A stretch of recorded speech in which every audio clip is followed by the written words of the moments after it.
अस्सलाम वालेकुम। आज का हमारा जो दूसरा लेक्चर है, दूसरा टॉपिक है, वो है न्यूरॉन। न्यूरॉन जो है एक स्ट्रक्चर, एक functional unit of nervous system. क्योंकि न्यूरॉन की जो सेल है वो एक पूरा नर्वस सिस्टम को क्या करता है, बनाता है। हमारे जो ब्रेन है वो 5.5 बिलियन ऑफ न्यूरॉन से बना है। क्योंकि न्यूरॉन जो एक स्ट्रक्चर यूनिट, इसीलिए न्यूरॉन को structure and function unit of nervous system का नाम भी दिया गया है। सो न्यूरॉन्स तीन किस्म की तरह होती है। एक है central nervous system, sensory neuron, motor neuron and inter. Sensory neuron first of all sense stimulus को रिसीव करता है। इंटर न्यूरॉन सेंसरी न्यूरॉन और मोटर न्यूरॉन के दरमियान ताल्लुक बनाता है। इंटर न्यूरॉन जो ब्रेन और स्पाइनल कॉर्ड पर मुश्तमिल होता है वो उसका प्रोसेसेस करता है। किसका? जो स्टिमुलेट आया, फिर वो मैसेज देता है हेपेक्टर को, मोटर न्यूरॉन को। मोटर न्यूरॉन जो मसल्स और ग्लैंड को एक पैगाम पहुंचाता है कि आप जो अपने एक्शन को करें। सो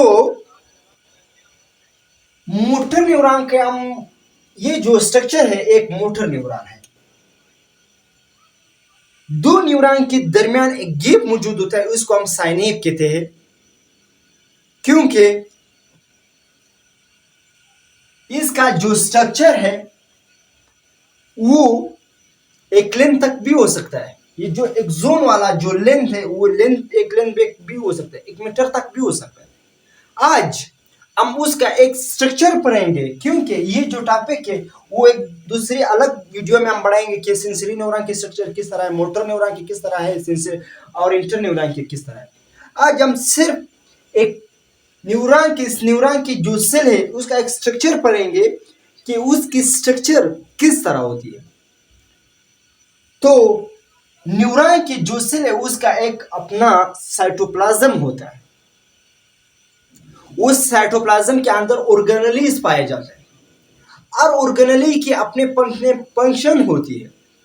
क्योंकि एक न्यूरॉन की जो सेल है वो दो किस्म की ट्रांसमीटर करता है, ट्रांसपोर्ट, एक जो सिग्नल को ट्रांसपोर्ट करता है, दूसरा केमिकल के जरिए सिग्नल को ट्रांसपोर्ट करता है। सही है। तो इसका सेल का यू जो साइटोप्लाज्म है और पूरा साइटोप्लाज्म को हम सेल बॉडी भी कहते हैं और सोमा भी कहते हैं। फिर इसी साइटोप्लाज्म के अंदर ऑर्गेनेलीज पाया जाता है और ऑर्गेनेलीज पाया जाता है प्रेजेंट मौजूद। लेकिन एक ऑर्गेनेली मौजूद नहीं होता, उस ऑर्गेनेली का नाम है सेंट्रियोल। सेंट्रियोल इसलिए नहीं पाया जाता क्योंकि इसका सेल का डिवीजन चाइल्ड में होता है। फर्स्ट ऑफ ऑल जब ज़ायगोट एम्ब्रियो बन जाता है, जब निकलता है तो उस वक्त उसका डिवीजन हो जाता है, क्योंकि ये पिछड़ा सेल उसका डिवीजन फिर बाद में नहीं होता। एक बात तो ये है।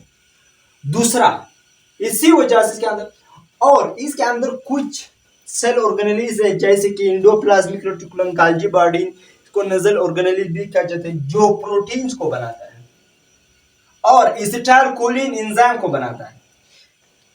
ये दोनों जो है प्रोटीन और एसिटाइलकोलिन एंजाइम जो पैगाम को एक्सोन तक पहुंचाने में क्या करता है, मदद देती है।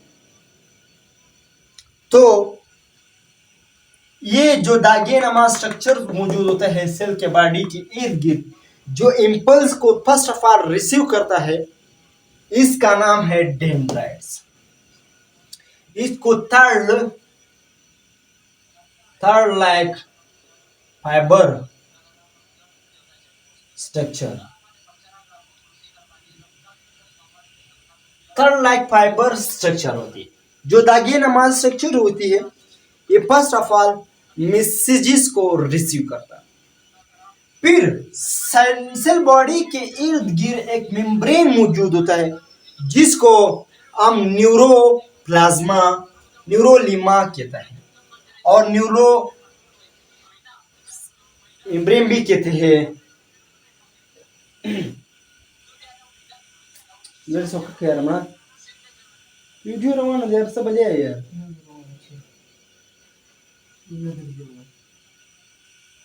और ये जब मैसेज इस जगह तक आ जाते हैं, क्योंकि सेल बॉडी मैसेजेस को ट्रांसफर करता है किसको, ये जो स्ट्रक्चर है, जो डब्बे नमा स्ट्रक्चर आपको दिख रहा है, इसको हम कहते हैं एक्सोन। एक्सोन जो है एक सेल से बने हुए, इसके इर्द गिर्द जो एक सेल है उसको हम न्यूरोगेलियल सेल्स कहते हैं। जो एक न्यूरॉन के 50% सेल्स यही होती है। और इसके इर्द गिर्द न्यूरोगेलियल सेल के इर्द गिर्द शिवान सेल मौजूद होता है जो माइलिन शीट को बनाते हैं। एक लिपिड मेम्ब्रेन है, लिपिड लेयर है, जो ये जो न्यूरॉन के जो एक्सोन टर्मिनल है इसको प्रोटेक्ट देते हैं और इसका हिफाजत करते हैं। सही है। फिर एक एक्सोन और दूसरे एक्सोन के दरमियान जो स्पेस आपको दिख रहा है इसको हम कहते हैं नोड ऑफ रेनवेयर। ये क्या करते हैं, ये एक फुल नमा स्ट्रक्चर होता है जो एक मैसेज को दूसरे एक्सोन को पहुंचाने में मदद देती है। सही है। और इसके अपना साइटोप्लाज्म होता है, क्योंकि एक सेल पर मुश्तमिल है जिसको हम न्यूरोगेलियल सेल कहते हैं। इसका अपना साइटोप्लाज्म होता है, इसको हम कहते हैं एक्सोप्लाज्म। इसका इर्द गिर्द का जो सेल मेम्ब्रेन है जिसको हम कहते हैं एक्सोलीमा। सही है। फिर आखिर का जो इसका आखिर जो इन है इसको हम कहते हैं एक्सोन टर्मिनल, या इसको हम पेरीसाइनेप्टिक टर्मिनल कहते हैं, क्योंकि हमने पहले ही बताया गया था कि दो न्यूरॉन के दरमियान जो गैप है इसको हम कहते हैं साइनेप्टिक गैप या साइनेबी कहते हैं। सही। सो इन पेरीसाइनेप्टिक टर्मिनल के इन पर जो एक साइनेप्स मौजूद है, इसको इसके अंदर जो सेल्स मौजूद है जिसको हम न्यूरोट्रांसमीटर कहते हैं, जो क्या करता है केमिकल्स को रिलीज करता है। जैसे कि मिसाल के तौर पर ये हमारे पास एक साइनेप, ये एक छोटा स्ट्रक्चर आप लोगों ने बड़ा कर दिया जिसको हम पेरीसाइनेप्टिक टर्मिनल कहते हैं। ये हमारे पास एक मसल्स है। जब मैसेजेस आ जाता है केमिकल्स के तौर पर, ये केमिकल्स इस पर क्या करता है, खारिज करता है मसल्स पर। तो जब वो केमिकल्स खारिज करता है, ये बाइसेप ट्राइसेप मसल क्या करता है, एक्शन शुरू कर देता है। ये अब खुद ब खुद उड़ जाता है, क्योंकि मैसेजेस किसने दिया, ये न्यूरोट्रांसमीटर इस पर केमिकल रिलीज किया।